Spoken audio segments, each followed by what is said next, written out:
¿Qué tal, chicos? Bienvenidos a la primera semana de patología. Ok, mi nombre es Ricardo Carrillo. Eh, yo ya terminé la carrera de medicina. Ok, ahorita estoy a punto de preparar algunos papeles para presentar mi tesis y luego ya ir al Serum, ¿no? Eh, yo empecé a dictar clases dictando patología, o sea, casi todos estos 6, 5 años que vengo dictando. Fue gracias a iniciar con patología, ¿ya? Entonces, para recomendarles bibliografías, tenemos el Robbins, ya chicos, y el Rubin. Esas dos son las bases de este curso, pero el doctor más toma de este libro, ¿ya? El Robbins, recuerden que son 2 tomos. El primer tomo es Patología General, que es toda esta unidad, y hasta el parcial. Y luego el final es Patología por especialidades, que es el segundo tomo, más que todo por sistemas, por aparatos y sistemas. Igual el Rubin también se utiliza. Para mí, yo he leído los dos se complementan. El Rubin agrega muchas cosas más que el Robbins, ya chicos, pero para mí más completo es el Rubin, ¿ya? Entonces, en la semana uno tenemos esos 6 temas. ¿Ok? Como pueden ver, son bastantes temas. Antes de hace un año, creo, eh, semana uno era solamente hasta lesión celular, ¿ok? Pero han agregado que todo el curso de patología que era en los años anteriores, ahora solamente es la primera unidad. Y la segunda unidad es patología por especialidades. ¿Ya, chicos? Entonces, por eso van a ver que hay muchos temas que están muy compactos. Y por así decirlo, son mucho que leer. Entonces, espero que con este material y con las clases tengan las ideas más claras para poder ir a teoría y entender al doctor Llerena cuando explique o a la doctora Huertas, ¿ya? Van a ver que en las diapos de teoría el doctor Llerena te introduce una historia de la patología, la biopsia, autopsia, pero esencialmente en tu examen eso no te viene. Ya, entonces vamos de frente con lo que sí te viene en el examen. El resto de la historia lo pueden saber. Lo de biopsia, autopsia, los tipos de biopsia, más que todo sirven para las clases de práctica en la primera semana, ¿ya chicos? Pero netamente para el examen son estos 6 temas en la semana uno, ¿ya? Entonces, como introducción, nada más decirles que en quinto ciclo, el curso de patología en general, van a tener que necesitar, para entenderlo mucho bien, las enfermedades, ¿sí? Sus bases, los primeros 4 o hasta el quinto ciclo, todos esos cursos de quinto ciclo, porque ahí también está microbiología, está parásito, está fármaco, ¿ok? Todos ellos van a integrarse para tener una buena base y desarrollarme patología general, ya que es la primera unidad, ¿ya chicos? Y luego viene la segunda unidad, que es patologías por sistemas. Y luego de eso ya acaba tus básicas e inicias tu sexto ciclo hacia adelante, que son puras clínicas.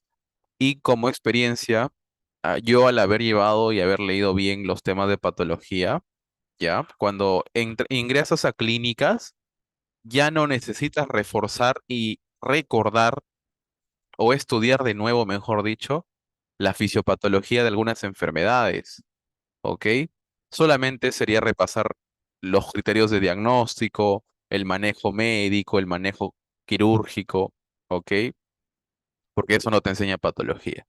Pero lo más esencial de patología es saber la fisiopatología y características histológicas, ¿ya? Entonces, si tienen buenas bases en pato, en semio, medicina uno, medicina 2, se van a pasear, y solamente van a tener que estudiar criterios diagnósticos y tratamiento, ¿ya? La patología, chicos, es una rama de la medicina encargada del estudio, como toda ciencia, de cambios, ¿ok? De cambios anatopatológicos que se conocen como cambios anatómicos y cambios histológicos, ¿ya? Una parte, una subrama de la patología se conoce como anatomía patológica y ¿ok? Es una especialidad de la medicina. Si a ustedes les agrada histología desde segundo ciclo, en Morfo 1, Morfo 2 les agrada histología, era muy fácil para ustedes identificar estructuras en una lámina histológica. Les va a gustar también patología porque van a ver láminas histológicas, ¿ya? Y eso sirve para los exámenes prácticos que van a tener presencialmente, ¿ya, chicos? Entonces, el curso de patología son únicamente, lo enseña patólogo, lo enseñan médicos que han estudiado la especialidad de anatomía patológica, ¿ya? Recordar que el doctor Irena es el jefe del servicio de anatomía patológica del regional, ¿sí? Y hay otro doctor también que antes enseñaba histología, pero en Lupao, que es el doctor Requena, que él es jefe y es patólogo del Belén, ¿ya? Y luego tenemos a la doctora Huertas, que junto con la doctora Llerena trabajan en patología de la alta complejidad. Ya, chicos, entonces, ¿qué más estudia la patología? Entonces, yo tengo que saber bien la enfermedad, qué cambios o qué características a nivel histológico me van a dar, ¿ya? ¿Qué más? Y luego vienen los procesos que se alteran a nivel bioquímico, a nivel fisiológico, que en otras palabras se conocen como fisiopatología o patogenia. Ya, entonces vamos a estudiar la fisiopatología de las enfermedades, la histología de cada enfermedad, los cambios anatómicos de la enfermedad y las causas de la enfermedad. Luego de eso, obviamente, mencionar qué manifestaciones clínicas me da todos estos cambios.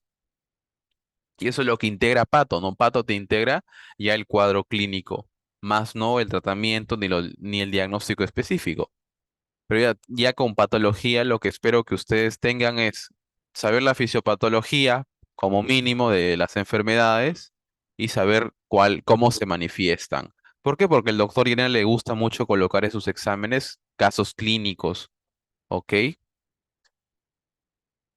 Entonces, recuerden que la primera semana hasta la séptima semana vamos a ver patología general y luego patología por especialidades o especializada hasta el final, ¿ya?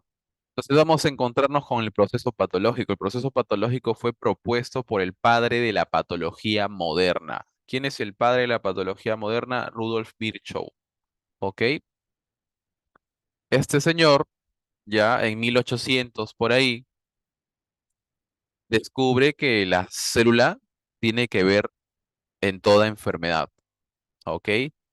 Que toda enfermedad comienza con un cambio dentro de la celulita. Eso es lo que plantea él. Y en base a esto, hasta ahorita se ha avanzado mucho, ¿no? Que todo, cualquier causa, como pueden ver, infecciones, toxinas, trauma, anormalidades genéticas, van a empezar alterándome la célula. Y si me altera la célula, me altera el tejido. Y si me altera el tejido, me altera el órgano. Y si me altera el órgano, me altera el sistema. Y esta viene en la cadena de histología, ¿no? De organización histológica.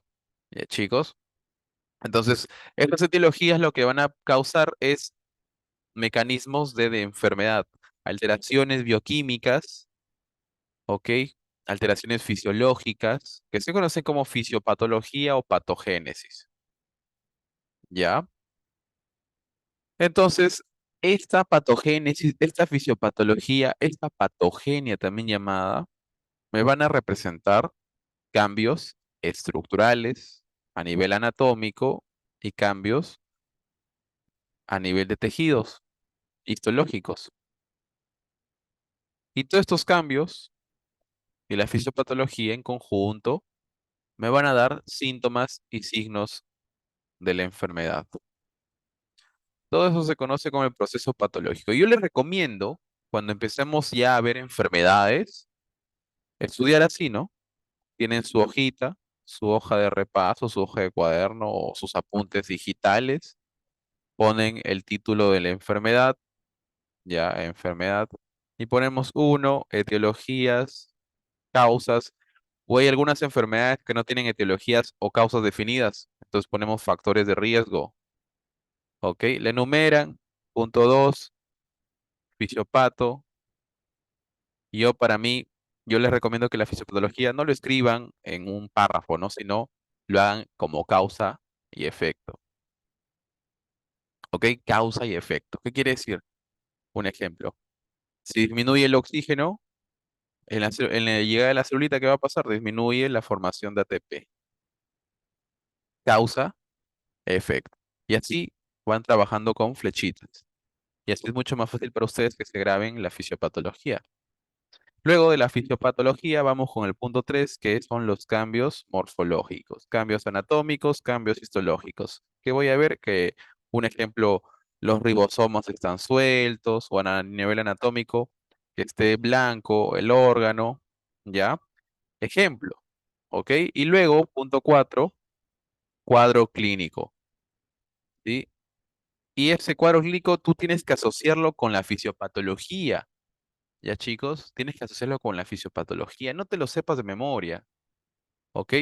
Es mejor decir, un ejemplo, eh, las infecciones, y esta es una fisiopato, ¿no? Las infecciones causan elevación de citocinas, ¿no? De citocinas proinflamatorias, que han visto en inmunología. Estas citocinas van al hipotálamo y me aumentan la prostaglandina E2. Y esta prostaglandina E2 estimula al centro termorregulador del hipotálamo y este me eleva la temperatura central, creándome un síntoma. ¿Cuál sería acá? Fiebre. ¿Ok? Entonces, ¿por qué la fiebre? Por estos cambios que ha habido en el cuerpo. ¿Qué es eso? Fisiopatología. ¿Ya? Causa de fiebre, acá lo pongo infecciones. ¿Qué infecciones? Si quieres ser más profundo, bacterianas, ¿no? Virales. ¿Ok? Entonces, yo les recomiendo que estudien así las enfermedades en patología, y si también lo pueden aplicar en micro, ¿no? Y a veces yo me acuerdo que por mi experiencia les digo, ¿no? Que para estudiar parásito micro, utilizaba también el Robbins para complementarme, ¿ya? Porque van a ver que en patología los temas de micro y de parásito lo van a ver en una semana, en 2 semanas, y te resume todito los microorganismos que existen en esos cursos, ¿no? Ya, chicos, entonces hacer apuntes así es lo más recomendable, ya en ese orden del proceso patológico que te planteó Robert Virchow.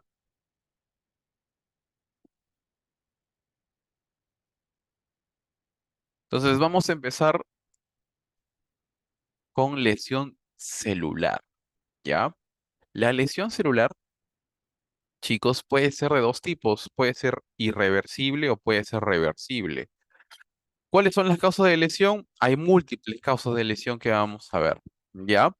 A veces los libros lo pueden implementar como, por así decirlo, una lesión muy severa produce de manera directa una lesión irreversible y una lesión leve, moderada, una lesión reversible. ¿Ok? Se puede grabarse así, ¿no? Entonces, con respecto a las lesiones reversibles, ya una de ellas, las que vamos a ver son dos, ya tenemos la tumefacción celular o edema celular y la esteatosis. ¿Ok? Con respecto a la lesión irreversible, tenemos la necrosis y la apoptosis. ¿Sí? Recuerden, necrosis, apoptosis. Las dos, en otras palabras, son muerte. La lesión irreversible, en otras palabras, es muerte. Ya la célula muere de manera definitiva, no hay vuelta atrás. En cambio, la lesión irreversible, tú le quitas la lesión causal y vuelve otra vez a la normalidad, como pueden ver. ¿Ya? Entonces, una célula normal la lesionas, ¿sí? Y esa lesión es reversible, tú le quitas la causa y otra vez vuelve a la normalidad. En cambio, la irreversible no. Esa lesión que ha sido severa, sí o sí la célula va a empezar una muerte celular. Que hay dos tipos, necrosis, que es la más traumática para la célula, y la apoptosis, que es mucho más programada, ¿ok? Eso es lo que vamos a ver de lesión celular. Eso aquí ya lo vamos a ver más adelante, ¿ya? Entonces, con respecto a tumefacción, que es una lesión, recuerda, de tipo reversible, ya también llamado edema celular citotóxico, tenemos estas causas, ¿sí? Dentro de ellas, la más común es la isquemia. Ya, chicos, un proceso isquémico en algún tejido puede desarrollarme una tumefacción celular, ¿ok? O edema celular, ¿ya? Otras causas que no están en el Robin, sino le encuentras un ejemplo en el Rubin, ya tenemos las citotoxinas bacterianas, las infecciones virales, el exceso de frío o calor, ¿ya? Entonces, dentro de esto, chicos, ¿qué es lo que más importa? La isquemia, ¿ok? Entonces, vamos a ver, ya vemos las causas. Entonces, tú en tus apuntes vas a poner lesión reversible, tumefacción celular como título, causas, las que hemos puesto es a 5, la más principal y la que vas a subrayar va a ser isquemia, ¿ok? Entonces, esta isquemia, ¿qué mecanismos fisiopatológicos me va a dar? El más importante es que me va a lesionar esto, ¿ok? La isquemia ya va a alterar la bomba sodio-potasio. ¿Por qué? Por la disminución de ATP, ¿ok? Entonces, la isquemia, ¿cómo me desarrolla un edema celular? Vamos por paso, ¿no? Primero, disminución de ATP. ¿Por qué disminuye el ATP? Por el oxígeno. El oxígeno es muy necesario para producirme ATP, ¿ok? Entonces, como el ATP está disminuido, la bomba que necesita ATP, recuerden que es un transporte primario y todos los transportes primarios necesitan ATP, el más importante es la bomba sodio y potasio. Entonces, ¿qué va a pasar? El sodio no puede salir porque no hay ATP, la bomba ya no funciona. Entonces, el sodio, ¿qué pasa? Se empieza a acumular. Hay acumulación de sodio intracelular. ¿Ok? Entonces, recordar. Otro mecanismo es que se altere de manera directa la bomba sodio y potasio, que es muy raro. La más común, chicos, recordar. Isquemia. Si no saben qué es isquemia, recuerden que isquemia es la disminución de llegada de sangre hacia un tejido o la disminución del flujo sanguíneo hacia un tejido específico. ¿Ok? Entonces, ¿qué va a pasar? Ese tejido deja de recibir glucosa, deja de recibir oxígeno, que son necesarios para el metabolismo aerobio, y no se produce ATP, disminuye, la bomba sodio y potasio se para, y el sodio no sale, se acumula. Y como el sodio se acumula, chicos, como el sodio se acumula sodio, aumenta la osmolaridad intracelular. Entonces recuerden que el agua se rige por mecanismos de presión osmótica. Entonces, si acá hay más osmolaridad que afuera, ¿ok? La fuerza de filtrado, por así decirlo, de difusión del agua va a ser en esta dirección. ¿Por qué? Porque hay mayor osmolaridad aquí y el agua obedece a donde hay más osmolaridad.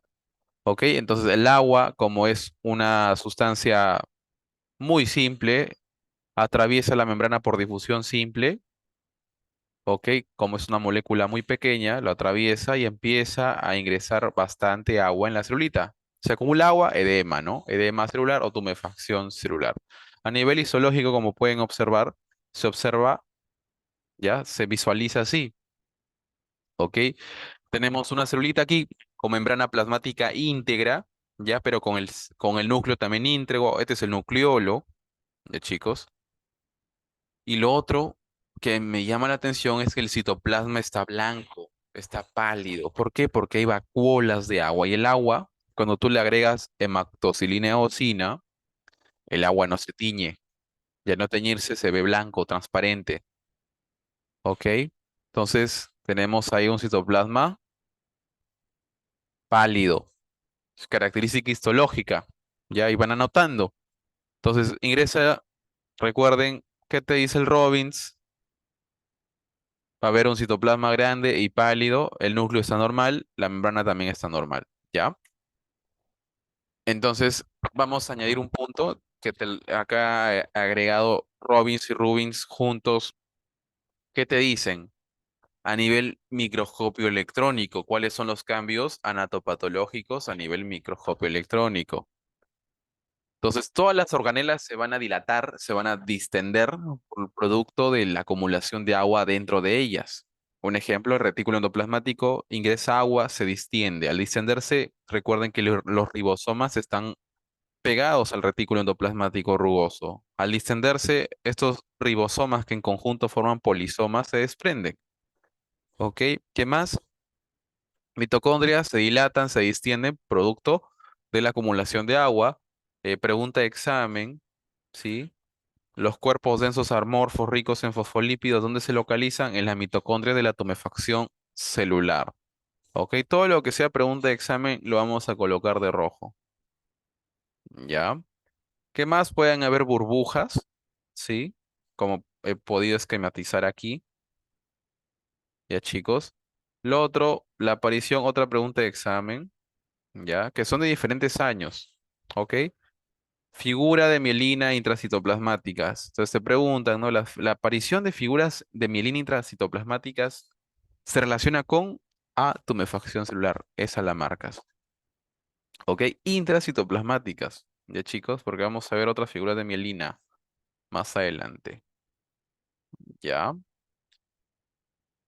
¿Qué más? El nucleolo se va a llenar de agua y se va a separar, ¿no? Los componentes del nucleolo, que son dos componentes, recordar biología celular, fibrilares y granulares. Ya, chicos, acá pueden ver, este es un tejido renal, ¿ya? Y vamos a observar núcleo íntegro, membrana íntegra, vacuolas llenas de agua y eso hace que el citoplasma sea pálido y más grande. ¿Ok? Acá tenemos recordar qué va a pasar, chicos. La bomba sodio y potasio falla porque hay poco ATP y el sodio empieza a acumularse y va a jalarme agua. Ok, me jala agua. Ya. Otra lesión reversible es el cambio graso o degeneración grasa, también llamada. ¿Sí? Recordar que solamente esto se va a desarrollar en celulitas que tienen que ver con el metabolismo de grasas. Así que en células epiteliales, en células musculares no se observa. Pregunta de examen. ¿Ok? ¿Qué célula se relaciona con cambio graso? A, célula muscular esquelética, falso. B, célula muscular cardíaca. Esa es la correcta, esa la marcas, miocardiocitos, muy pocos lo saben y se los graban de memoria. Puede desarrollarme cambio graso, ¿ok? Casi todos sabemos que los hepatocitos van a hacerme hígado graso, ¿ya? Entonces, la etiología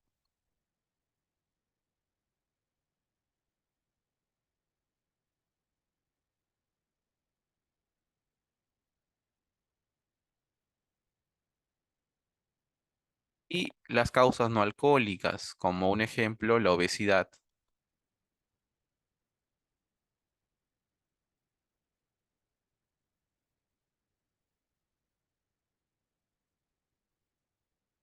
Es raro, ¿no? Obesidad y luego desnutrición, ¿ya? La desnutrición, ¿ok?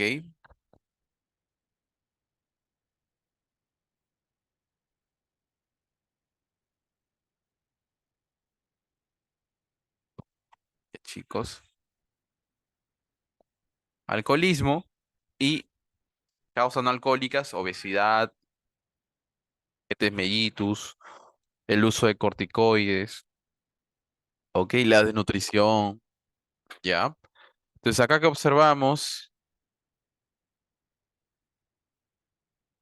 tenemos una imagen histológica donde tenemos múltiples burbujitas blancas. Esas burbujitas blancas, en otras palabras, son Hepatocitos que se llenan de una vacuola lipídica, ¿ok?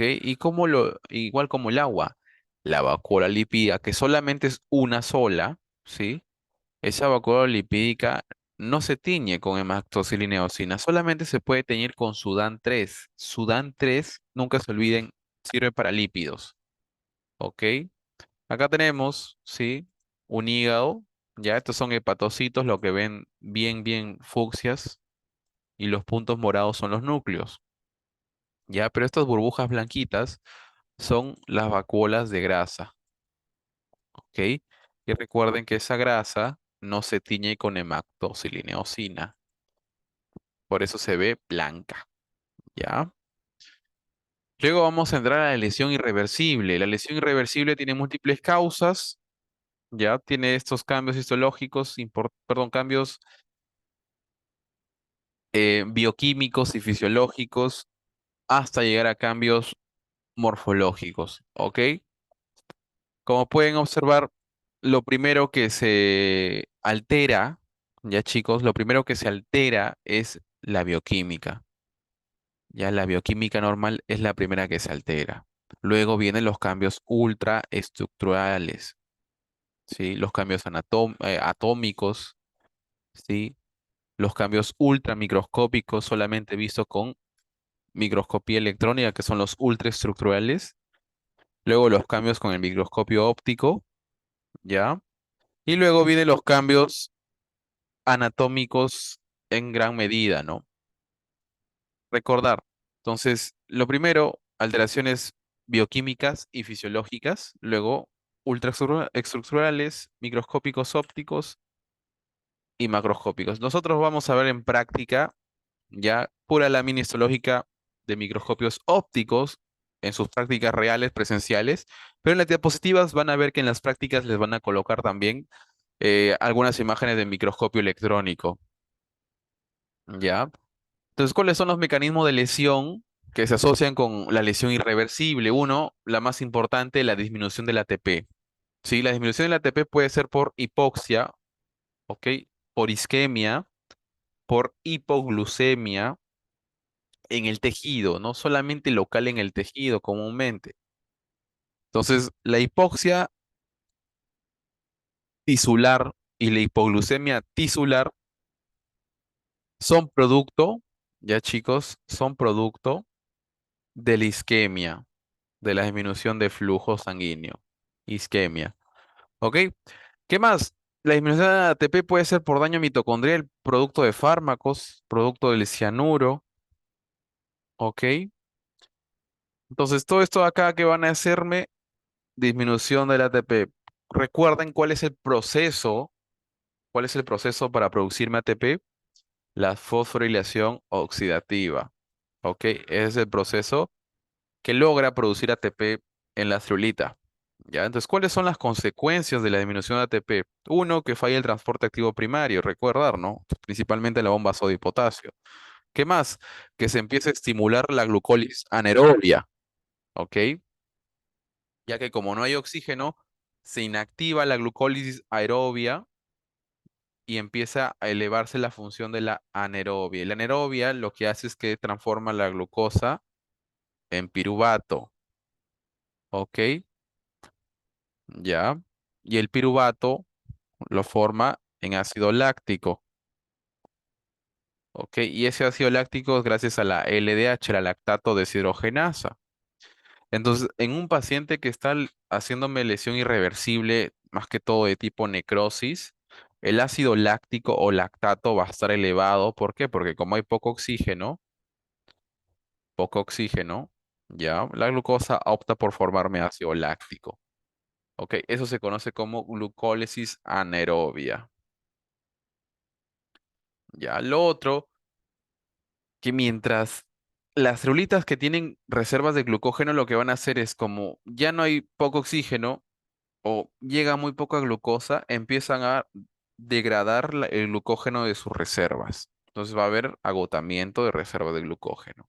¿Sí? Como le decía, la glucólisis anaerobia lo que va a producirme es la acumulación de ácido láctico. Y el ácido láctico, como es un ácido, va a acidificarme el citoplasma. y va a haberme un pH ácido, un pH bajo en el citoplasma de la celulita. ¿Ok? ¿Qué más? La bomba de calcio que funciona con ATP va a estar disminuida. Y lo que va a pasar es que se va a empezar a acumular calcio. Y el calcio es citotóxico, chicos. El calcio es citotóxico cuando se acumula. Ya vamos a ver cuáles son los mecanismos del calcio. ¿Ok? Lo otro, desprendimiento de ribosomas, acumulación de proteínas mal plegadas y daño de la membrana mitocondrial y lisosomales. ¿Ya? Con respecto al daño mitocondrial, ya acabamos esto. ¿Ok? La hipoxia, la acumulación de calcio, como les había dicho, sí, la hipoxia, van a producirme de manera directa daño mitocondrial. Entonces, ¿cuáles son las consecuencias del daño mitocondrial? El daño mitocondrial, cuando este sucede, produce un canal de alta conductancia, ¿sí? Así tal cual está en el Robbins, canal de alta conductancia, que se conoce como el poro de transición de la permeabilidad mitocondrial, ¿ok?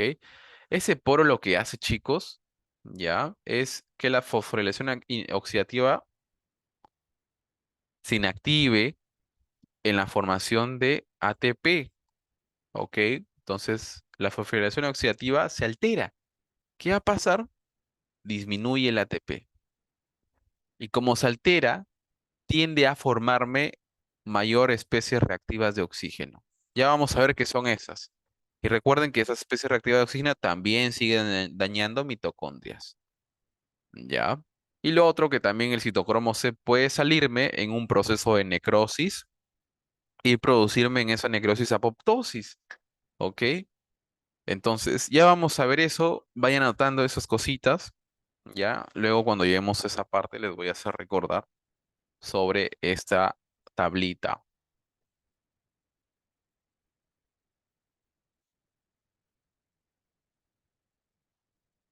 Luego el aumento de calcio intracelular, como les decía, que es muy tóxico. ¿Cuáles son las consecuencias o efectos? Uno, recuerden, daño mitocondrial, estimulándome el poro de transición. Y lo otro más importante también, la activación enzimática. Ya, el aumento de calcio, chicos, estimula fosfolipasas. ¿Por qué? Porque es un cofactor también el calcio. Y las enzimas, recuerden que tiene una parte no proteica, que es el cofactor, y la parte proteica, que es netamente la enzima. Entonces, el cofactor, que es el calcio, va a estimularme a las fosfolipasas a degradar fosfolípidos. ¿Y dónde hay fosfolípidos? En la membrana celular. Entonces, la membrana celular se empieza a degradar. Y esa es una característica de la necrosis, que la membrana se degrada, se altera, se rompe, en otras palabras. ¿Qué más? Proteasas. Se estimulan las proteasas, degrádanme proteínas. Las endonucleasas me degradan el núcleo celular. Y las ATPasas me degradan aún más el ATP y lo disminuyen aún más, haciéndome mayores consecuencias de la disminución de ATP. ¿Ok? Entonces aquí regresamos acá, ¿no? Entonces todo es un círculo vicioso. ¿Ya, chicos? Entonces ahí tenemos el daño mitocondrial, disminuye el ATP, aumenta las especies reactivas de oxígeno. Ya vamos a ver que esas especies reactivas de oxígeno tienen daño.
¿Escucha?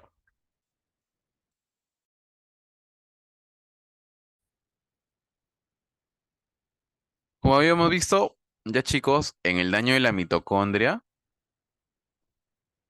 ¿ok? Recuerden, ¿quién nos puede causar el daño mitocondrial? El aumento del calcio, el aumento de las especies reactivas de oxígeno. ¿Ok? Aunque el daño mitocondrial me produzca también eso. ¿Ya? Recuerden que todo es un ciclo vicioso, es un ciclo que no tiene fin hasta llegar a la muerte de la celulita. Entonces, un punto importante aquí es que cuando se daña la mitocondria, forma un poro, o un canal, mejor dicho, o un poro, como quieran llamarlo. Y ese poro lo que hace es que se pierda la función de la fosforilación oxidativa. Y obviamente el ATP va a disminuir. ¿Ok? Y además, esa fosforilación oxidativa anormal me conduce a la formación de más especies reactivas de oxígeno. Ya vamos a ver cuáles son. ¿Ok? Recordar, ¿qué más? La isquemia, ¿sí? Más que todo la isquemia, aumenta en la concentración de calcio citosólico. ¿Ok? Y ese aumento de calcio citosólico, recuerden, me daña la membrana de la mitocondria. Y además me estimula múltiples enzimas que son las endonucleasas, las fosfolipasas, las proteasas. ¿Ok? Aquí están. Ya este es un gráfico del Robbins, como pueden observar. El calcio principalmente puede ser producto del ingreso cuando existe una lesión en la membrana e ingresa el calcio. Otro es que el calcio incremente de forma intracelular, ¿sí? ¿Qué más? Que se active las enzimas. ¿Ya qué enzimas, chicos? Fosfolipasas, me degradan fosfolípidos que hacen daño en la membrana. ¿Ok? Lo otro, proteasas. La activación de enzimas como proteasas destruye, ¿sí? El citoesqueleto, chicos. Y el citoesqueleto, recuerden que sostiene la membrana celular en forma interna. ¿Ok? Entonces, la disminución de fosfolipasas producto de las fosfo- perdón, de los fosfolípidos producto de las fosfolipasas, ¿ya? Dañan la membrana. Entonces, es una característica importante de cómo y por qué, y eso les van a preguntar en la teoría, en la práctica, de por qué la necrosis, su membrana celular está totalmente rota. Entonces, tú tienes que responder que es porque las fosfolipasas han sido activadas por el aumento de calcio citosólico. Y este aumenta producto de la disminución de ATP, del daño de la membrana, anterior el que van a hacer ellos, ¿no? Y a la liberación de calcio de las reservas. ¿Cuáles son las reservas? La principal reserva, el retículo endoplasmático liso. ¿Ok? Entonces, fosfolipasas dañan membrana, las endonucleasas dañan el nucleolo o el núcleo, mejor dicho, y las ATPasas me degradan y agotan el ATP. ¿Ya? Ese es otro mecanismo. ¿Ok? Y acá vamos con las especies reactivas de oxígeno. Las especies reactivas de oxígeno, chicos, normalmente, ¿ya? Normalmente las pueden producir, y eso lo han visto en inmuno, ya las pueden producir las células inflamatorias, las células como macrófagos, las células como polimorfonucleares, ¿ok?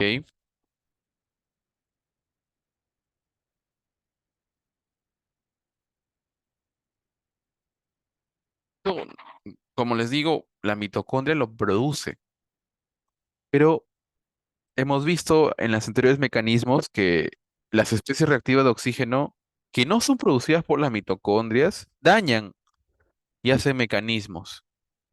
Entonces, ¿cuáles son las causas externas a la mitocondria de producirme especies reactivas de oxígeno? Tenemos la radiación, ¿sí? La radiación ionizante me produce especies reactivas de oxígeno, ¿ok? Las quimioterapias o fármacos para cáncer, ¿ok? Los químicos que producen cáncer también, ya hay múltiples, eso lo vamos a ver en cáncer, ¿ya? El exceso de oxígeno en una oxigenoterapia me puede producirme también una acumulación de especies reactivas de oxígeno. ¿Ya, chicos? Entonces, como pueden ver, todos los minutos, segundos que ustedes están respirando, producen especies reactivas de oxígeno. ¿Ok? Si no hubiera oxígeno, no hubiera especies reactivas de oxígeno. Pero ustedes necesitan, o nosotros necesitamos de oxígeno para vivir. Entonces, todos los días de toda tu vida, desde que has nacido, has estado acumulando especies reactivas de oxígeno. Entonces, la evolución lo que ha hecho es producirme enzimas, ¿ok? Enzimas, como pueden ver, ¿ya? Las que estoy subrayando son enzimas que ayudan a degradarme de manera fisiológica como mecanismo, por así decirlo, de defensa, ¿ya? Estas especies reactivas de oxígeno, ¿ok? Y hacer que no se acumulen. ¿Por qué? Porque si se acumulan, lesionan la celulita y empiezan a envejecerla. Entonces nosotros envejecemos producto de la producción de especies reactivas de oxígeno, ¿ok?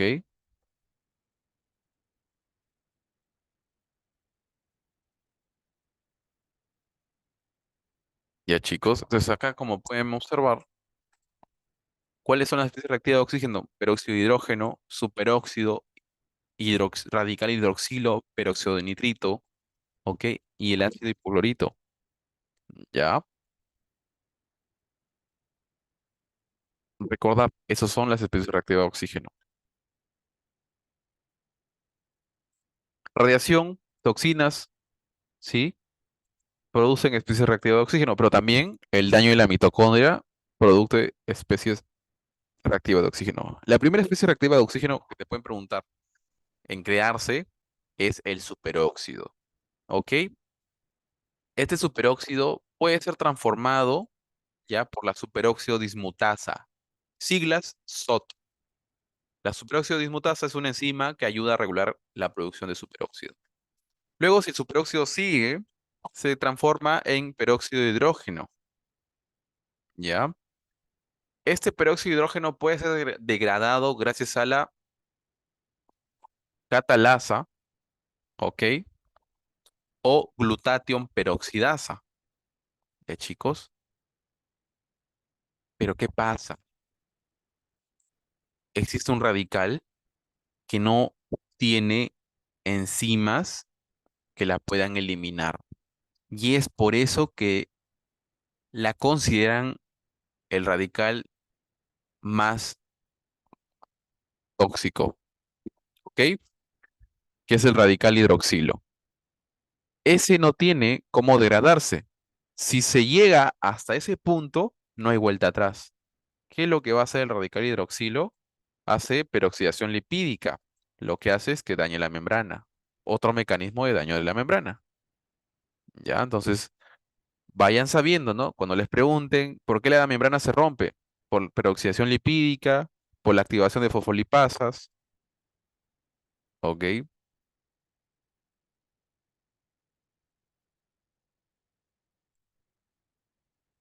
Lo otro, que el radical hidroxilo lesiona proteínas, ¿sí? Y acumula proteínas mal plegadas. Lo otro, que daña el ADN y produce mutaciones, ¿ya? Pero lo que más me importa a mí en patología es el daño a la membrana, ¿ok?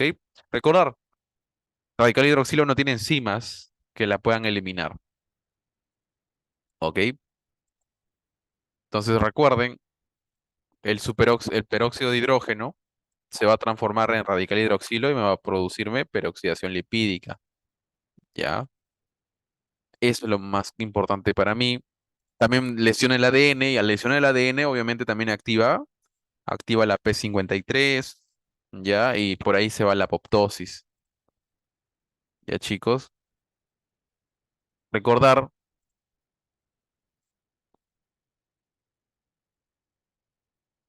¿qué es peroxidación lipídica?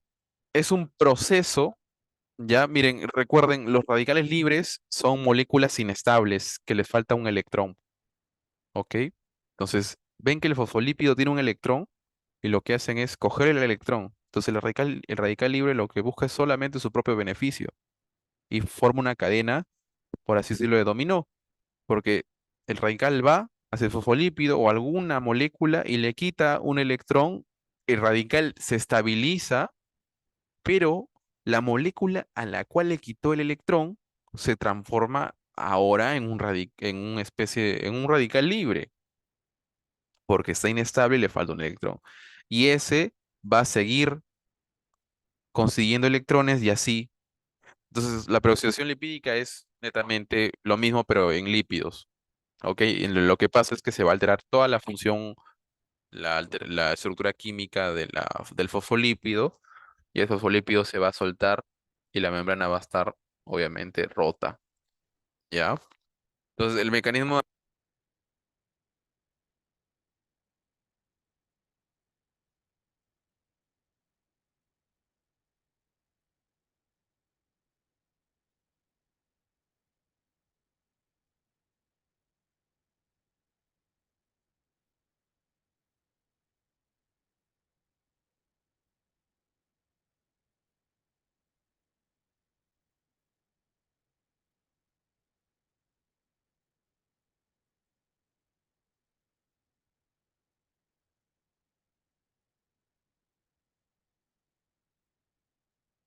Hola, hola.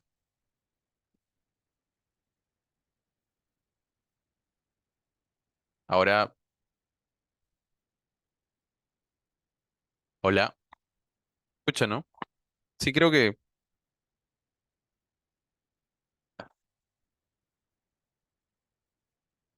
como le decía, la disminución de ATP disminuye la síntesis de fosfolípidos. Eso es una causa también de una una alteración de la membrana plasmática o membrana lisosomal, cualquier membrana. Lo otro, la producción de especie reactiva de oxígeno hace peroxidación lipídica, ¿ok? Lo otro, que el aumento del calcio citoplasmático estimule la activación de fosfolipasas y degrade los fosfolípidos. Entonces va a haber un desbalance, ¿no? Va a haber menos síntesis de fosfolípidos y va a haber mayor degradación de fosfolípidos. ¿Esto qué hace? Obviamente que la membrana no tenga fosfolípidos de donde formar más membrana, ¿no? Y lo otro, que el calcio también estimule proteasas, lesione el citoesqueleto, ¿sí? Y eso no va a haber soporte de la membrana y la membrana va a estar totalmente lesionada, ¿ok? Todo eso ahí juega un papel para dañarme las membranas mitocondriales, membranas plasmáticas y las membranas lisosomales. La que es peligrosa en sí es las lisosomales.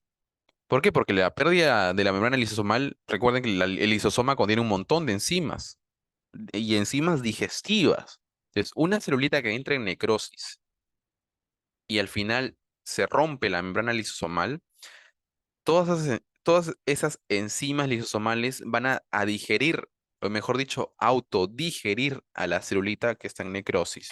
¿Ok? Recuerden eso. Autodigestión. ¿Ok? Lo otro punto clínico importante, cuando se rompe la membrana plasmática, se libera contenido celular.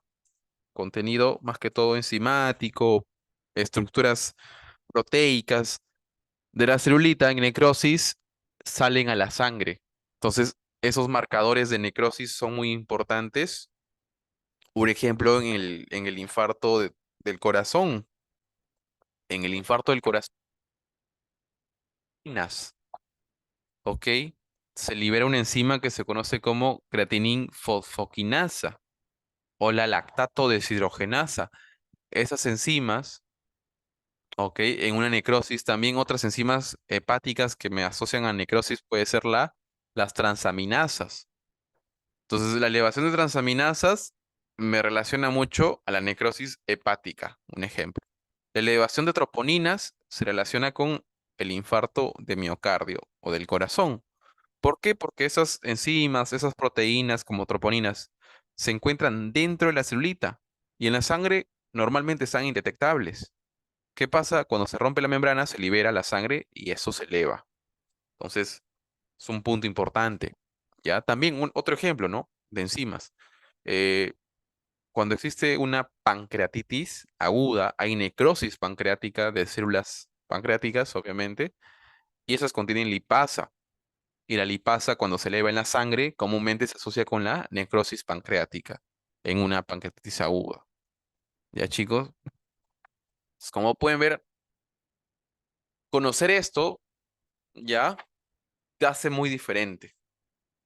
Si tú le preguntas un ejemplo, ¿no? A una técnica, a un técnico en medicina o enfermería de cómo se diagnostica un infarto, te puede decir, ah, por la elevación de troponinas. Pero luego le preguntas, ¿pero por qué? Y no te va a saber contestar. En cambio, el médico, o sea, tú que estás estudiando medicina, vas a saber decir por qué se elevan las troponinas de forma fisiopatológica. Ya porque la necrosis que sucede en un infarto, producto de la disminución de oxígeno, genera daño en la membrana plasmática, se degrada y se empieza a liberar el contenido celular. ¿Ok? En especie reactiva de oxígeno, ahí podemos ver, y acá lo coloco, ¿no? El radical hidroxilo es el más reactivo, ¿sí? Es el más reactivo. ¿Ya?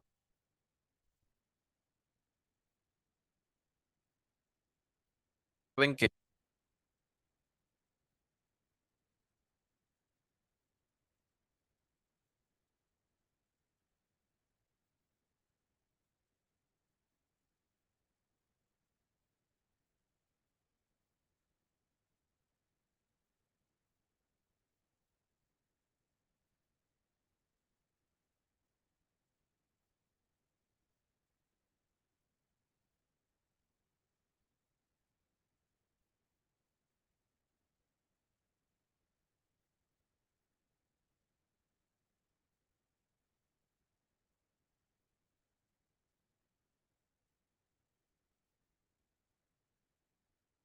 perdón, hola, hola.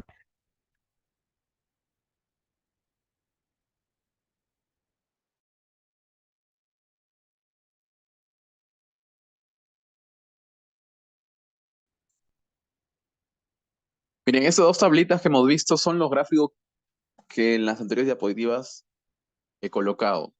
¿Ok? Especie reactiva de oxígeno, el radical hidroxilo es el más reactivo y el más potente y el que más peligro me puede hacer. ¿Ok? Porque es el último de la cadena de formación de radicales libres. Y me daña no solo lípidos, me daña proteínas, me daña carbohidratos, me daña ADN. ¿Ok? Otros, superóxido, peróxido de hidrógeno, peróxido nitrito. ¿Ya? En el daño de las membranas ya hemos visto también en el gráfico anterior. Tenemos cuatro mecanismos. La peroxidación lipídica, producto de los radicales libres. La síntesis reducida de fosfolípidos, producto de la disminución de ATP. La degradación de fosfolípidos por la activación de fosfolipasas dependientes del calcio. Igual con los citoesqueletos, ¿no? Por las proteasas degradan citoesqueleto y la membrana plasmática no tiene dónde reposar.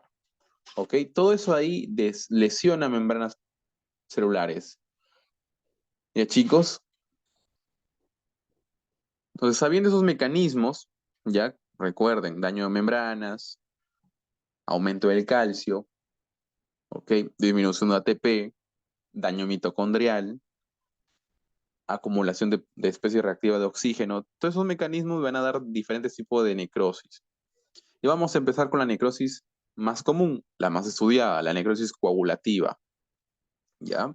La necrosis coagulativa hace los nombres, sí, que van a ver a continuación, son por características macroscópicas, porque no tiene nada que ver con la coagulación, ¿ok? O sea, no tiene una causa de coagulación, ¿ya? Se llama necrosis coagulativa porque esa, cuando observaron por primera vez infartos, observaban que esa área de infarto era gelatinosa, ¿sí? Entonces se asociaba mucho con la desnaturalización de proteínas, ¿ok? Y cuando se desnaturaliza una proteína, se vuelve como un coagulito. Es blanda, es gelatinosa, es como un ejemplo, la ovoalbúmina del huevito. Sí, tú cuando fríes un huevo frito, la parte de la clara que contiene la ovalbúmina, que es una proteína, se vuelve blanca y gelatinosa, ¿no? Tal cual se observaba en los infartos. Y es por eso que la llamaron necrosis coagulativa, ¿ya? Entonces, tú tienes que colocar en tu apunte que la necrosis coagulativa, el mecanismo principal es la desnaturalización de proteínas, ¿ok? Desnaturalización de proteínas. Tú, si te acuerdas de ese tema, te remontas a tus primeras clases de proteínas del primer ciclo de biología. Entonces tú tienes que recordar cuáles son las causas de desnaturalización de proteínas. Una, el calor, ya el calor, que hemos visto con el huevo frito. Pero la segunda que me importa a mí en necrosis, ¿cuál es? El pH ácido, ¿ok? El pH ácido desnaturaliza proteínas. Y ese es el mecanismo que rodea a toda esa necrosis coagulativa. ¿Cómo llego a un pH ácido en una celulita? Habíamos explicado en tumefacción celular, ¿ok? En otras palabras, una previa de la necrosis coagulativa es la tumefacción celular, ¿sí? Minutos antes que haya necrosis, ha habido una tumefacción celular. ¿Ya, chicos? Entonces, lo mismo, ese mismo mecanismo. ¿Qué va a pasar? Va a haber poco oxígeno. Recuerden, por la isquemia. Se produce menos ATP, se acumula sodio por el bloqueo de la bomba sodio y potasio. ¿Sí? ¿Qué más? La glucosa llega muy poco y va a haber glucólisis anaerobia y va a empezar a formarse, ¿qué cosa? Ácido láctico o lactato. Eso es lo que va a hacer que el pH baje y se vuelva ácido. ¿Ok? Entonces, el pH ácido lo que va a hacer es que las enzimas que iban a digerirme en la necrosis, como las fosfolipasas, las proteasas, las endonucleasas, se desnaturalicen. Y la celulita, sí, la celulita, entra en un estado de paro enzimático. Sí, porque muy comúnmente, como les había dicho, las enzimas son las que degradan a la propia célula. Pero en la necrosis coagulativa lo que pasa es que esas enzimas dejan de funcionar porque el pH es mucho más potente. Y lo que va a pasar es que las celulitas van a permanecer durante días o semanas y no se van a poder degradar por sí solas.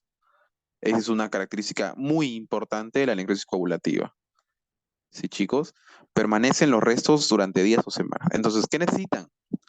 Necesitan de inflamación, necesitan que haya una inflamación, necesita que haya un fagocito que llegue a poder fagocitarlas y eliminarlas. Eso es necrosis coagulativa. pH ácido desnaturaliza las enzimas no pueden degradar la propia celulita, ¿ok? Y la celulita se mantiene días de días. Y solamente van a ser eliminadas cuando vengan los fagocitos como los neutrófilos o macrófagos a comerlas, ¿ok? Punto importante, ¿ya? La membrana sí va a estar rota, pero no completamente. ¿Por qué? Porque las fosfolipasas han funcionado en ciertos minutos de la necrosis, pero ya llegó el punto del pH tan bajo que las fosfolipasas se inactivan y la membrana se quedó rota, pero no completamente. ¿Ok? ¿Qué más? En la histología van a ver que por tener un pH tan bajo, cuando tú lo tiñes a la necrosis de mactoxilina y eosina, sí, recuerden, la eosina tiñe de fucsia, la mactoxilina tiñe de morado. Entonces, la eosina, que es una tinción que tiñe sustancias ácidas, hacen que el citoplasma de la necrosis coagulativa sea bien, pero bien fucsia. ¿Ok? Un citoplasma eosinófilo es un citoplasma acidófilo también llamado. ¿Ya, chicos? ¿Qué más? Tenemos cambios nucleares. Entre los cambios nucleares,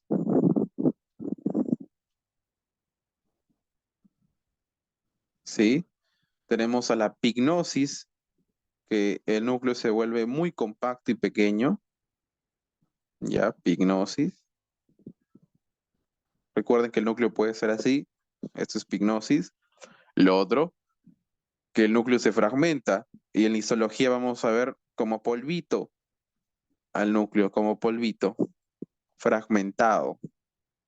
Y el otro, la cariólisis, que en otras palabras es membrana rota, ¿no? Acá me olvidé de hacer la membrana rota, ¿no? Pero usted lo hace en la membrana rota. Siempre cuando dibujen su necrosis, dibujen con su membrana rota, ¿ya? Para que nunca se olvide, membrana rota, sí. ¿Ok? ¿Qué va a haber? No va a haber nada. No se va a ver nada. ¿Dónde está? Fue eliminado.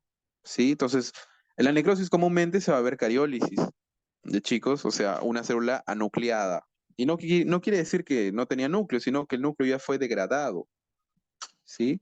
Si ha sido degradado completamente antes que se desnaturalice, se va a ver cariólisis. En cambio, si está siendo degradado, ya, ¿ok? Si está siendo degradado y la nucleasa se paraliza, lo que va a pasar es que el núcleo se va a quedar fragmentado, cariorexis. ¿Ya, chicos?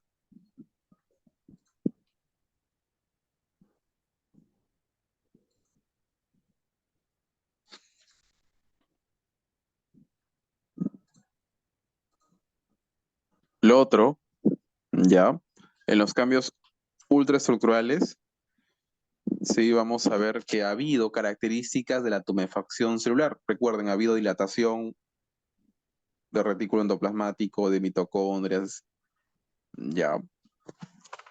Eso es lo que se va a encontrar en el microscopio electrónico, hallazgos de tumefacción celular. Luego tenemos la necrosis liquefactiva. La necrosis liquefactiva, eh, para explicarles, recuerden, la necrosis coagulativa tiene que ver con la desnaturalización de proteínas. ¿Ok? La necrosis liquefactiva es producto de la degradación enzimática. ¿Sí? De la degradación enzimática. Entonces, va a ser mucho más veloz la degradación enzimática que la desnaturalización de proteínas. Y si en un tejido predomina la digestión enzimática para desarrollar necrosis, se llama necrosis liquefactiva. Entonces, se va a completar la degradación de membrana, la degradación de núcleo, va a haber todos los núcleos, perdón, todas las celulitas van a estar con cariólisis y se van a mezclar, se van a formar una masa irregular, una masa amorfa, ¿ok? Una masa que no tiene contornos, ¿ya? Producto de esa digestión enzimática, ¿ok? Esa digestión enzimática, chicos, puede ser de la propia celulita, como sucede en las neuronas. Las neuronas son muy rápidas cuando son muy sensibles a la disminución de oxígeno, las neuronas. Cuando disminuye el oxígeno, las neuronas lo que hacen es al toque degradarse. Empieza a haber, se empiezan a reventar lisosomas, ¿ya? Y los lisosomas degradan la neurona y producen una necrosis liquefactiva en el cerebro, ¿ok? Pero en cambio, las infecciones se va a asociar, ya chicos, la infección se va a asociar con necrosis liquefactiva porque los polimorfos nucleares, con sus enzimas de sus gránulos, van a liberan gránulos. Y eso lo van a ver en inflamación aguda. Liberan gránulos. Pero esos gránulos, aparte de degradarme y matarme la bacteria, las celulitas que se encuentran aledañas a la infección también van a resultar dañadas, ¿ok? Es como bombardear una ciudad. Van a matar a los que están invadiendo la ciudad y también a ciudadanos, ¿ok? Y esos ciudadanos son las células propias del paciente. Entonces, las infecciones bacterianas se asocian a la formación de necrosis liquefactiva, producto de que los propios polimorfos nucleares del cuerpo del paciente liberan enzimas digestivas y esas digieren celulitas, ¿ok? Y es como se asocia mucho el pus, ¿ya? Luego tenemos la necrosis gaseosa. La necrosis gaseosa o casium, ¿sí? Se va a asociar mucho. Recuerden, el casium en la apariencia de queso a nivel macroscópico se aparece a algo amarillento, ¿ok? La necrosis gaseosa se asocia mucho a infección por Mycobacterium tuberculosis. ¿Ok? Recordar, chicos. Esa es pregunta de examen.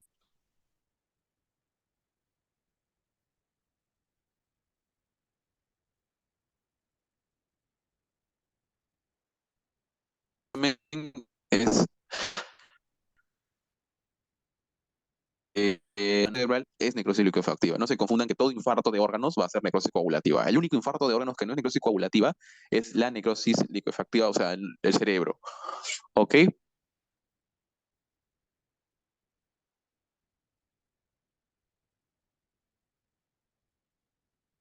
Necrosis gaseosa, que la necrosis, ¿sí? Permanezca prolongadamente. ¿Ya? ¿Y eso qué produce? Que durante meses y años se calcifique, ¿ok? Y sea muy difícil de digerir por el sistema inmunitario. Entonces, es una característica de la necrosis gaseosa. Uno, que se asocia mucho a la infección con Mycobacterium tuberculosis, que entonces se va a localizar en el pulmón. Dos, que esos restos celulares de necrosis van a permanecer durante meses o hasta años, ¿ok? Va a ser muy difícil de digerirlos y hasta se pueden calcificar en un futuro. Luego tenemos dos necrosis grasa, necrosis fibrinoide. La necrosis grasa, comúnmente en tejidos donde hay mucho contenido de adipocitos. Uno, en el páncreas hay adipocitos, ¿ok? Entonces, cuando existe una inflamación aguda, que es la pancreatitis aguda, va a haber necrosis de adipocitos, o sea, necrosis grasa. Dos, un golpe fuerte en la glándula, bueno, glándula no, en el órgano de la mama, porque el órgano de la mama contiene tejido adiposo, ese golpe desarrolla inflamación y va a desarrollar necrosis grasa, solamente relacionado a adipocitos. ¿Ok? Y la necrosis fibrinoide es la necrosis que asocia mucho a vasos.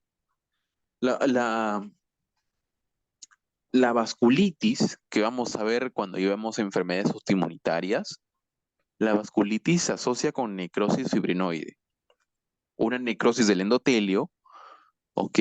Con formación de coágulos de fibrina. Esa combinación se conoce como necrosis fibrinoide, muy común en vasculitis. ¿Ok? Acá tenemos la fisiopatología de necrosis coagulativa. Recuerden, esta imagen lo explica bacán, es del Rubin.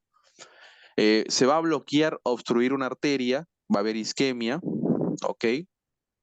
Esa disminución de oxígeno, ya chicos, lo que lo que va a hacer es que la cadena de electrones que se acuerden se encuentra en la membrana mitocondrial va a hacer que disminuya la fosforilación oxidativa, disminuye el ATP, disminuye la bomba sodio y potasio en su actividad, se acumula sodio, recuerden, ingresa agua, va a haber un proceso de tumefacción, si continúa la lesión, ¿ya?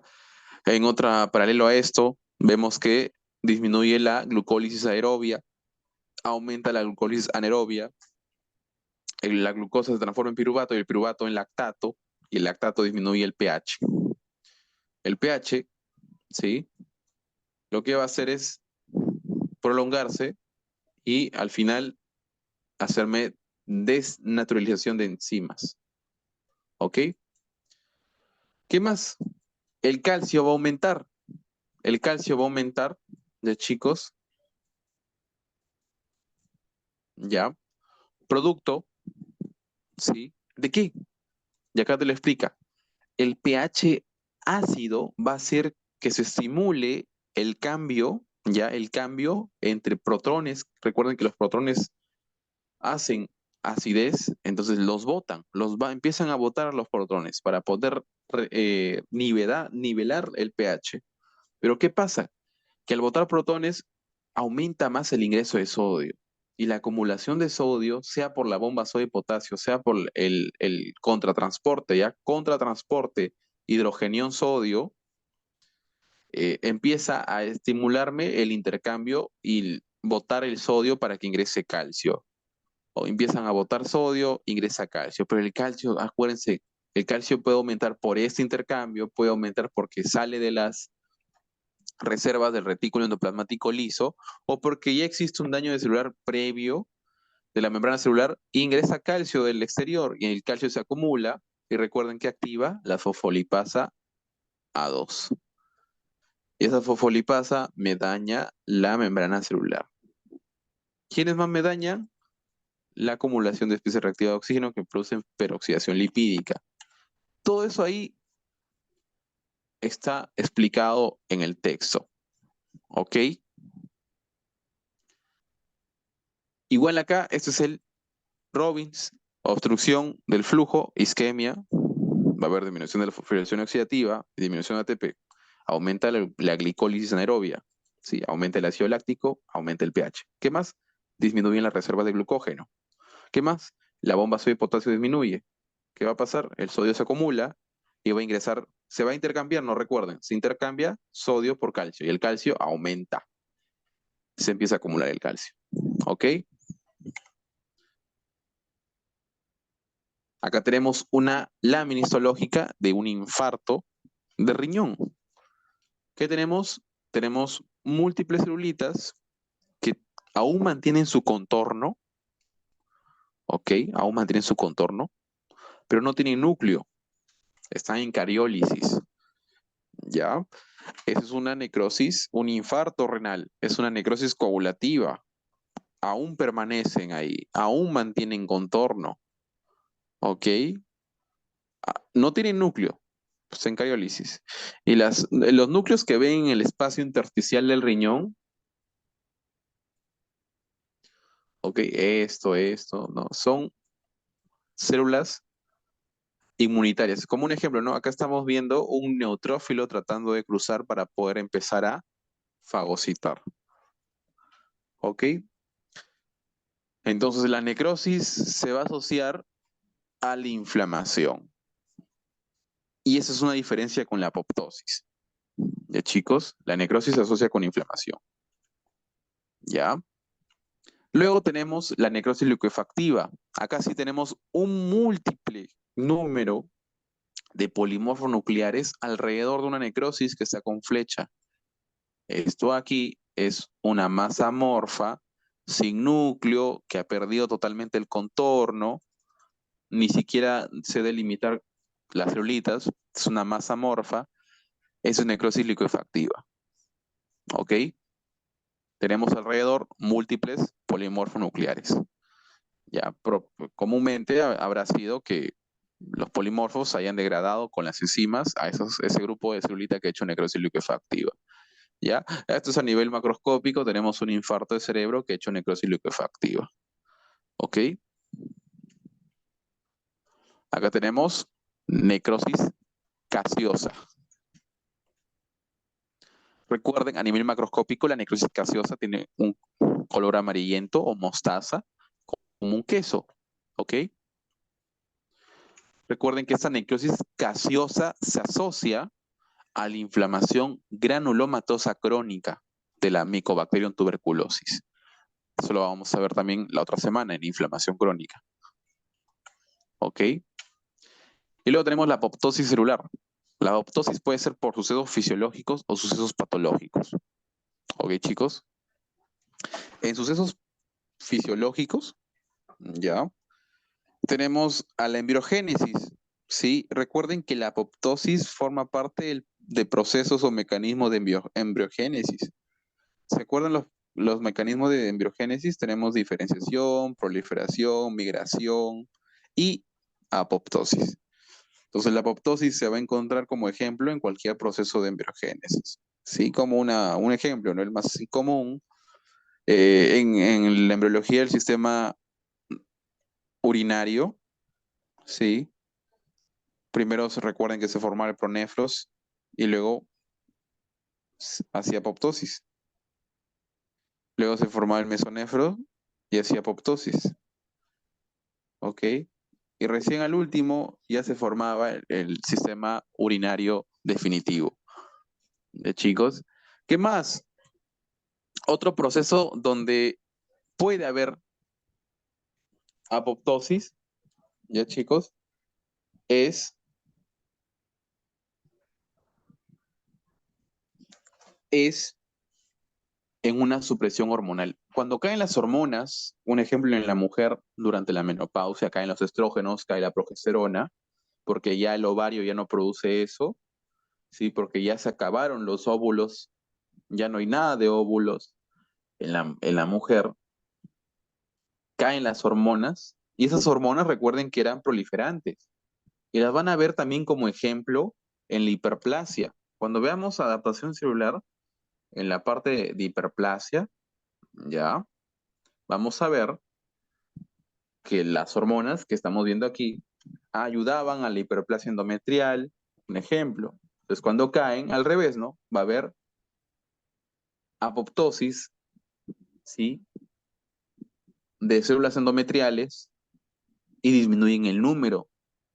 Entonces, cuando hablamos de una disminución del número y disminución del tamaño del tejido producto de la apoptosis, se conoce en general como una atrofia.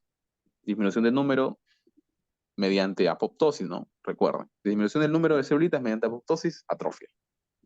¿Ok? Entonces, las atrofias, su mecanismo de disminución de número es la apoptosis. ¿Ya? Entonces ahí, cuando hablen de atrofias, van a recordar, ok, este paciente está haciendo una apoptosis, que es algo fisiológico, siempre y cuando, ya chicos, siempre y cuando obviamente no se asocie con enfermedades, ¿ya?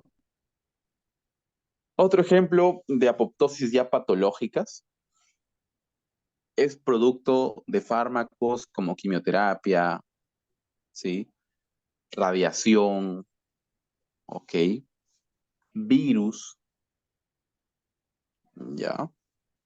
Todo eso de ahí se asocia con apoptosis patológica. Entonces tenemos dos vías de apoptosis, la vía intrínseca y la vía extrínseca. Entonces yo que quiero que sepan cuáles son las que preguntan, puntos clave. En la vía intrínseca comienza todo en la mitocondria.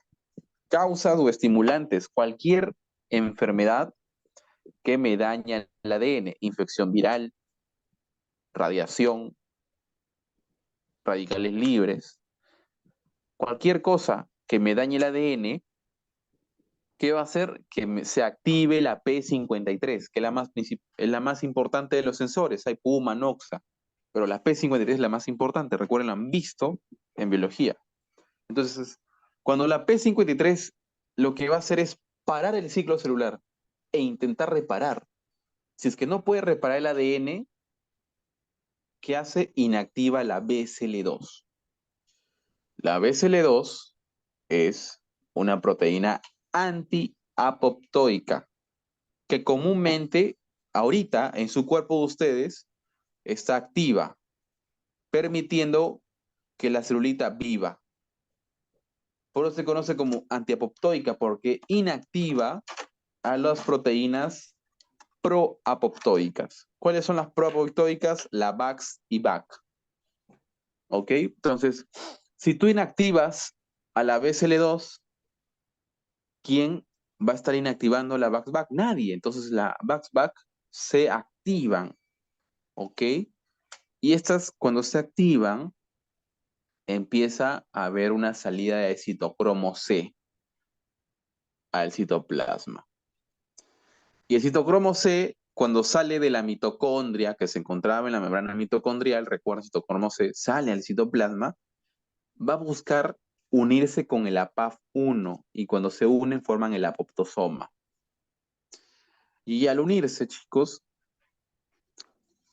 forman el apoptosoma y nunca se olviden, ¿qué caspasa es la caspasa iniciadora de la vía intrínseca? La caspasa 9, ¿ya? Luego las caspasas efectoras 3, 6 y 7 son como una vía común de las dos vías de apoptosis. En cambio, en la vía extrínseca existe actualmente dos ejemplos de estimulantes. El factor de necrosis tumoral con su receptor estimulan de frente, ¿no? A la caspasa 8 y 10, que son las caspasas iniciadoras de la vía extrínseca. O Como han visto en inmunología, la CD95, o también conocido como FAS, que recuerden que se asocia a la apoptosis producida por linfocitos citotóxicos, igual activan a la caspasa 8 y 10. El resto es igualito, ¿no? Caspasa 3, 6 y 7. Y luego esas caspasas lo que hacen, chicos, es fragmentar organelas. ¿Cómo las fragmentas? Recortando el ADN, recortando organelas, ¿ok? Y así formando cuerpos apoptóicos. ¿Ya? Como pueden ver, radiación o señales externas del factor de necrosis tumoral alfa, lo que hacen es, más que todo, perdón, en la vía intrínseca, daño al ADN, P53 se estimula, ¿sí? ¿Qué hace? Inhibe a la BCL2, y al inhibir a la BCL2 se activa el BACBAX y el citocromo C, que es la bolita roja, sale al citoplasma, se une a la PAF1, forman la apoptosona y activan a las caspasas iniciadoras, que es la caspasa 9 en la vía intrínseca. ¿Ok? Esa caspasa estimula la 3, 6 y 7, que son las caspasas ejecutoras, y lo que hacen es fragmentar organelas. Pregunta de exámenes, saber de memoria cuáles son las antiapoptóicas y cuáles son las proapoptóicas, que te preguntan. ¿Ok? Entonces, para terminar, ya, la primera parte de esta clase, tenemos necrosis y apoptosis. Ya, chicos. Necrosis, el tamaño nuclear va a estar aumentado, en la apoptosis va a haber retracción. El núcleo puede darme tres tipos de estado, ¿no? Pignosis, compacto, cariorexis, fragmentado, cariólisis, no hay núcleo. Y la apoptosis me va a dar un fragmentado. La membrana plasmática en la necrosis va a estar rota. Siempre cuando esquematicen su necrosis, esquematícenla con la membrana rota. En la apoptosis, la membrana está intacta. ¿Ok? La membrana está intacta. ¿Qué más? En la apoptosis hay cuerpos apoptóicos. El contenido celular está fragmentado, intacto. En cambio, la necrosis va a estar digerido. ¿Qué más? Nunca en la apoptosis va a haber reacción inflamatoria. Nunca. Nunca en la apoptosis va a haber reacción inflamatoria. Pero si te preguntas, ¿pero por qué viene el macrófago a fagocitarlo, no? Como pueden ver acá, mira, un fagocito, macrófago. ¿Por qué? Porque durante esta programación de apoptosis se empieza a expresar ligandos para que los receptores fagocitos lo recepcionen y solamente la célula que tiene esos ligandos, que son ligandos de apoptosis, se la coman. ¿Ok? Y nada más, chicos. Hasta acá nos quedamos en esta primera parte, ¿sí? Luego voy a subir la parte 2, ya, mañana más que todo, ¿ok?